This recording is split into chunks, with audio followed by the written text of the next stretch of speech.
Yesterday, breaking news in Canada showed that up to or close to 18,000 criminals had been knowingly allowed into the country by the Liberals. So there was a story yesterday, if you want to watch it on my video feed, please scroll back from yesterday, but there was a breaking news story yesterday that said that the Liberals knowingly, like they actually signed off on this knowing that about 18,000 people who had criminal records, they allowed them into the country.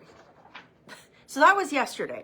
Today, folks, we have an equally as bad story. So today, this is in the National Post. Lax immigration vetting makes Canada prime target for Iranian infiltration, says Secure Canada. And then the subheading says, reluctance to deport, IRCC caseworkers pressured to maintain low rejection rates, makes Canada an appealing target for foreign agents. So essentially what this story alleges is that because the Liberals, IRCC is the immigration department, made such lax screening standards that essentially it's the Liberals are creating an environment in which terrorists could infiltrate the country. So that's not hyperbole. What this story lays out is that the immigration department has been so focused on saying yes that they're essentially rubber stamping applications to come into the country, and that listed terrorist groups like the IRGC, the Iranian regime, could have had people enter the country because the immigration department has essentially been saying yes to virtually everybody. This story here talks about how the government doesn't have adequate screening processes in place for people coming to the country, and that it's running the risk of allowing people that have links to terrorist organizations like the IRGC to come to this country. Now, think about this for a second. This is highly problematic for several reasons. Obviously, people that have links to the Iranian regime,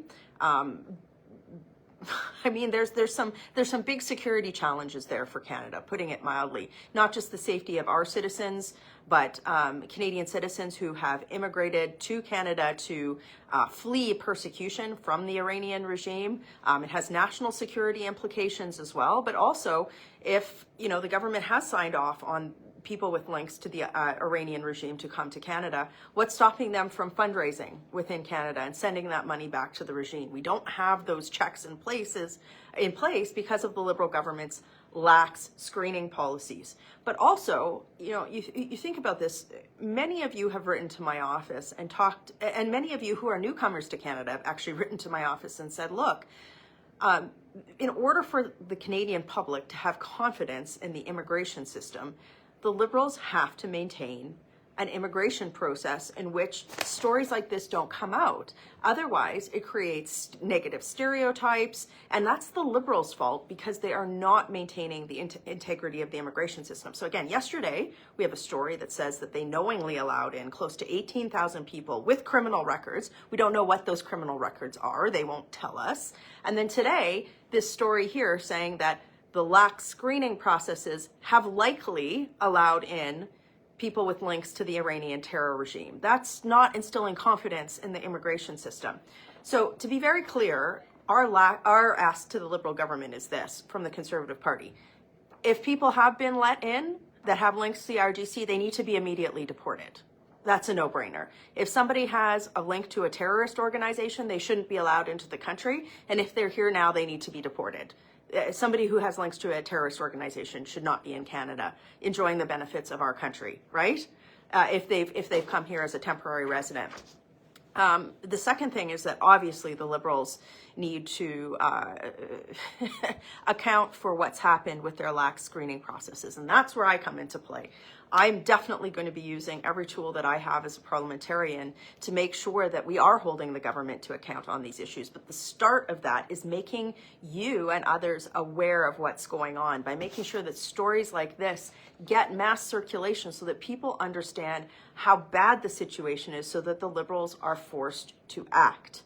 So how you can help me is by sharing this video, getting this information out, and telling others that, listen, there are many people who have come to Canada, they've played by the rules, they've started businesses, they're upholding Canadian values, and that is the best of immigration to Canada.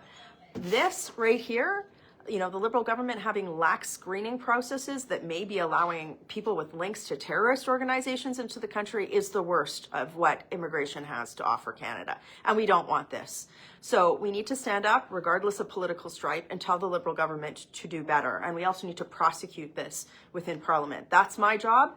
If you can help me by getting the word out and sharing this video, I'm going to be coming to you with, there's many examples of this. You know, my inbox has been overwhelmed with people phoning me with stories of, you know, either people that are working within the immigration department or people who have had very bad interactions with fraudulent immigration consultants who've been taken advantage of. These are all things that I need to bring to light. You can help me do that by sharing this video and getting the word out. But I guarantee you, I will be coming to you with more than this. And the Liberals need to fix the immigration system. And people, again, I just want to close with this. People who are here, that they've been approved by the Liberal government with their lax screening processes, they're temporary residents, they have links to terrorist organizations, they should be deported. In fact, anybody here who is in Canada who is a temporary resident and has been convicted of a crime should be deported. They should not be enjoying the benefits of this country. And the Liberals have an onus to ensure that that happens. If they won't do it, of course, the opposition, we will be making sure that they do. Share this video. Thank you for helping me get this word out. Working hard for you in Calgary. Have a great day.